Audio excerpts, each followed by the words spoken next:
He stood there, suit pressed and too clean, hands folded like he already knew how this would go.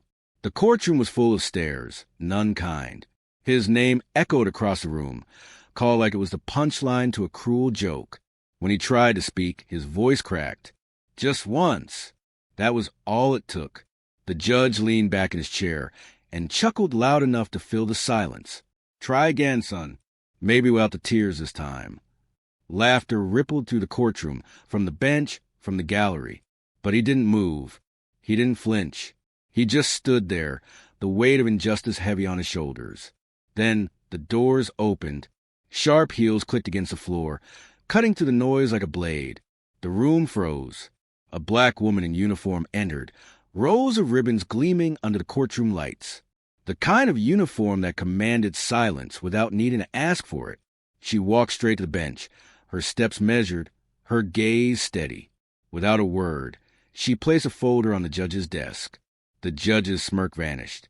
His face drained of color, the blood rushing away as if it remembered every email, every denial, every corner cut in the name of power. "That man," she said, her voice clear and unwavering, "is my brother, and this court just violated federal oversight." The silence was deafening. Bailiff stood frozen. The gallery held its breath. She didn't wait for a reply. She turned to her brother, nodded once, and together they walked out, his head held high, his face no longer shadowed by shame. The final ruling came later, public and national. The judge removed. The case dismissed. That night, he cried again.